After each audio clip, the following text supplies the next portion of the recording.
Hi everyone, Luca from gmphotography.co.uk, and if you would have seen my previous video, I did a video on providing tips on how to do time-lapse, and this video is going to be based on the time-lapse settings for the Nikon D800.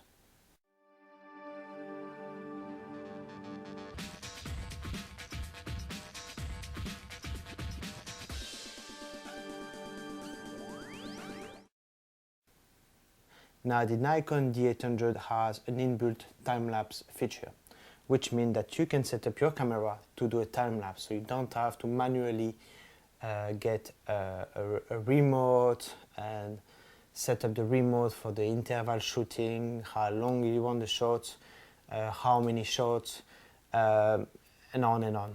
So you just go onto the camera, you kind of go down, decide first the duration between the shots, so that's the interval. So you have one shot, then let's say 3 seconds, then another shot, then 3 seconds, another shot.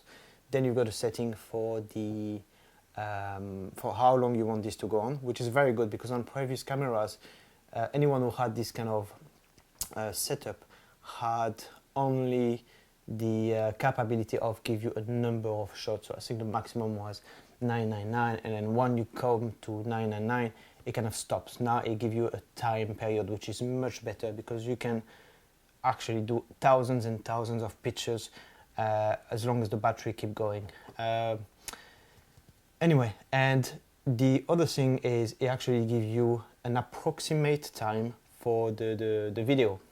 So for example, if you set it up for 3 hours at one image every 5 seconds, I'm not calculating here, but let's say it's going to give you 20 minutes video time lapse, which is probably wrong, but just an example. Now, this morning I woke up at 6 in the morning and I wanted to catch the sunrise doing a time lapse. So went to the location, starting doing the time lapse. I'll put a little post on the actual video when I was actually doing a video as I was doing a time lapse on tips and how to do time lapse videos. And when I finished the time-lapse video, I kind of went through the latest pictures, and the camera converted automatically the pictures into a video. And I thought, right, okay, that's strange, because what's happening is this converted all my picture into a 1080p videos at 30 frames per second, which for a video you would think is okay. And this is going to be a bit of a rant for Nikon because I'm seriously annoyed to see what happened there. The 1080p mode, it's 1920 by 1080p, so you go 1920 and it goes down 1080p. Now Nikon D800 is able to do, I don't know to head, 7360 by 4912. So you're talking about 4K resolution here if you're talking video format. Now it's even more than that. Yeah, nearly double. Now the reason why I wanted to do a time-lapse video is to get that amazing resolution into a time-lapse video. So that could actually be not 1080p. 1080p is rubbish for photo format. 1080p, 5 megapixel could do a 1080p, seriously. I wanted to take full capability of the 36 megapixel sensor and do a time-lapse with not massive files, but files which have the 36 megapixel resolution on it. But I couldn't. The only setting that camera was providing me to do that time-lapse video was the movie settings that you have, which is 1080p at 30 frames per second, which is the best 1080p, or you have the 720p at 60 frames per second, which is a bit useless for time-lapse if you ask me. So really this was just a big disappointment that you're not actually able to take that setting away and just take pictures at that setting. So very annoyed when I came back home and realized what had happened. I think it's a big letdown, and I think that they've addressed this camera to professional Nikon D800. You won't really find much amateurs buying the D800 because the 36 megapixel is it's a big sensor. It takes a lot of space in your memory, and I don't see really much amateur work which will require this kind of resolution.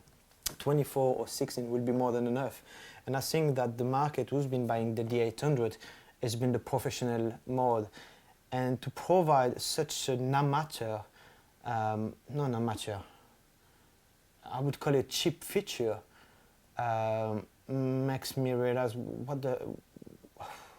I was just really annoyed about this. Especially it took me about 3 hours. I went out last night, the night before, to kind of scout the location. I really wanted to get this right on the deck, and I realized that the only way to do a proper time-lapse video with the D800 is just go back to the old fashion and use a remote release that you set up through it, because if you do it through the camera, through the setting of the camera, the only thing you're going to get is a 1080p video, which is a bit rubbish, to be honest, if you ask me. If I would have known, I would have not bothered doing it, or I would have done it the old way. So yeah, a bit of a rant. I think that Nikon kind of could have done better. I mean, in some ways it's nice once you've taken all the 1000 pixels or 2500 that you've got a video straight away, but the video resolution is rubbish. It's just not up to the camera, and that just doesn't make sense. So yeah, that's my rant. If you have any different thought, let me know below.